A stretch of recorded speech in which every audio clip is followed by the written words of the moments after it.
Halo, Eh, ini pertemuan pertama ya. Kita ngebahas ilustrasi desain. Eh, di sini juga sebetulnya saya juga baru ya buat ngampu mata kuliah ini sebetulnya. Eh, Mungkin untuk kali ini pertemuan pertama bakal ngebahas dulu, misalnya perkenalan dulu tentang si ilustrasi desain ini sendiri gitu. Eh, yang pertama adalah ilustrasi. Apa sih ilustrasi? Itu menjadi pertanyaan juga sih sebetulnya, apa sih ilustrasi? Ilustrasi adalah gambar yang dimanfaatkan untuk memberi penjelasan atau suatu maksud atau tujuan secara visual. Tidak hanya berguna sebagai sarana pendukung cerita, tapi juga dapat berdiri sendiri sebagai sebuah bahasa visual. Si ilustrasi ini sendiri bakal ada pertanyaan sebenarnya kayak ilustrasi sama drawing apa sih bedanya gitu. Nah, mungkin di sini saya akan jelasin sedikit ya mengenai itu. Ilustrasi itu kayak berhubungannya dengan komunikasi sebetulnya. Apa yang ingin dikomunikasikan, apa yang ingin diperlihatkan, dan itu mengandung sebuah cerita. Gitu. Sedangkan kalau drawing tuh ada apa namanya kayak dia tuh tunggal gitu, dia tuh nggak harus menceritakan secara lugas gitu. Itu sih mungkin sedikit apa namanya sedikit perbedaannya mungkin seperti itu. Kemudian apa sih pentingnya ilustrasi? Ilustrasi sebenarnya sebagai bahasa visual. Eh, selain teks ya, selain teks dia juga jadi bahasa visual. Salah satunya dia ada di untuk memperjelas majalah, misalnya dipergunakan di majalah, terus di koran juga, tabloid, buku atau cerita, cerita bergambar gitu. Kemudian iklan itu jelas, poster, komik dan lain sebagainya sebetulnya. Bahasa visual apa namanya ilustrasi ini sebagai bahasa visual sangat penting ya, sangat penting ketika kita misalnya ingin menyampaikan apa gitu di situ, dan itu harus harus dapat tergambarkan dalam sebuah visual gitu, harus justru si visual ini tuh lebih ngeringkas teks sebetulnya gitu. Jadi apa namanya kemampuan si visual ini tuh misalkan teksnya itu panjang dan itu diceritakan dalam misalnya satu gambar gitu. Si gambar bisa bercerita banyak gitu, bercerita ribuan malah ribuan teks gitu, seperti itu. Dan ini contoh untuk contoh posternya, ini adalah karya Howard Miller tahun 1943. Ini sangat ikonik ya sebetulnya, karena ini sampai sekarang sebetulnya masih dipakai.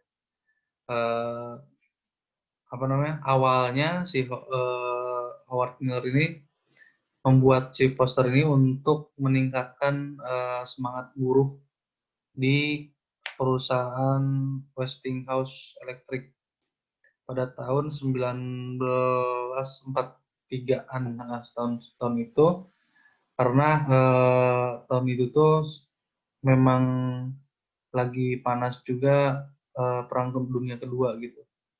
Di situ si perusahaan ini tuh pengen nge-encourage atau misalnya pengen memberi semangat buat si buruhnya untuk terus bekerja gitu.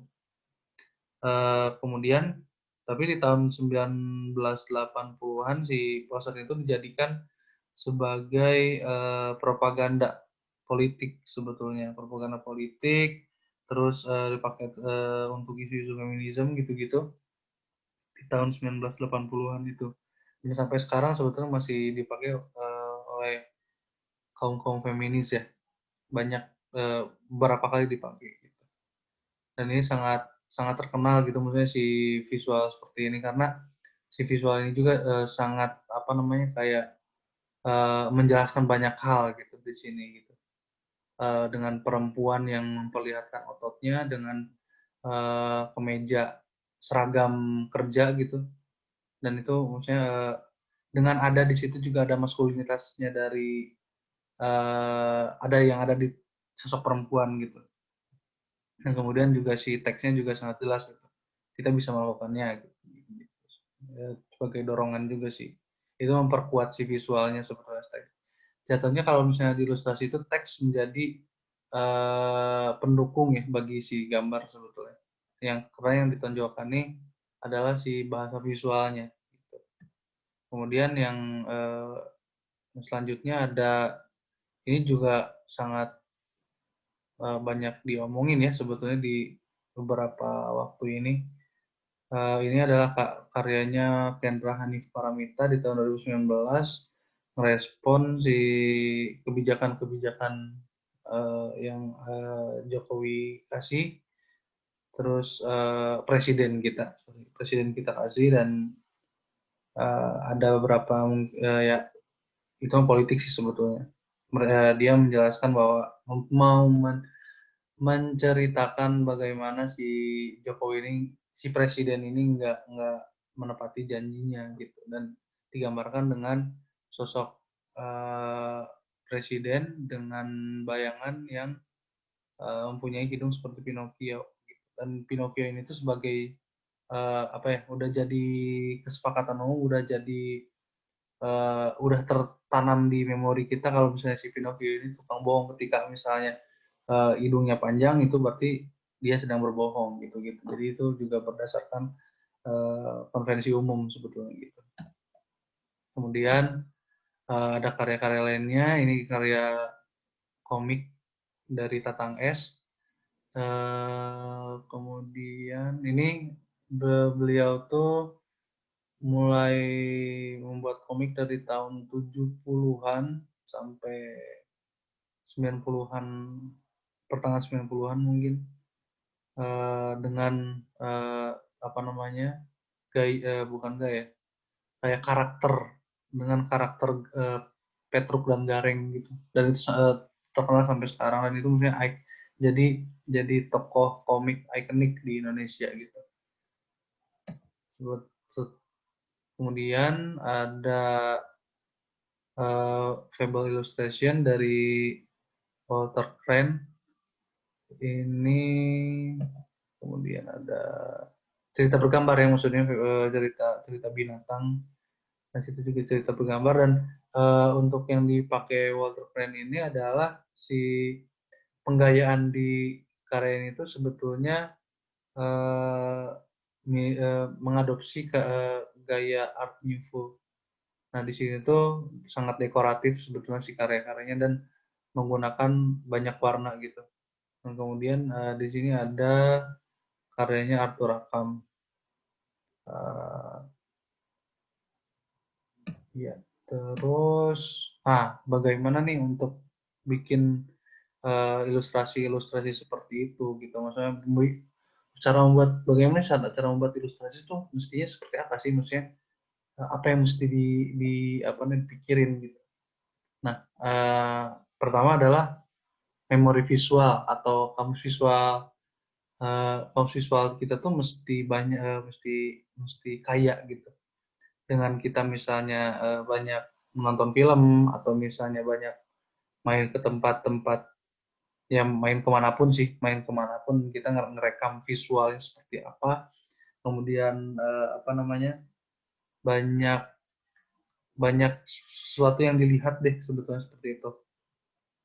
Kemudian juga menerjemahkan teks atau menerjemahkan pesannya gitu, mau seperti apa sih gitu, atau kita tuh mesti nge-breakdown dulu nih si teks ini itu seperti apa, dan kemudian juga di situ langsung berhubungan dengan pemilihan visual dan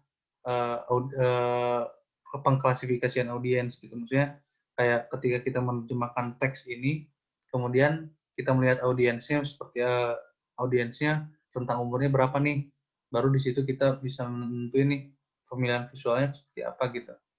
Dan pemilihan teks di sini tuh sebenarnya agak tricky ya, maksudnya agak tricky tuh kayak kita mesti berpikir lebih dalam supaya si teks ini tuh tidak menjadi visual yang yang amburadul gitu. Dan simbol-simbol di pemilihan visual itu juga sangat penting untuk mendukung si teks ini. Jadi sebetulnya si penerjemahan teks dan memori visual kalian, pemilihan visual kalian itu sangat sangat berkaitan erat gitu sebetulnya.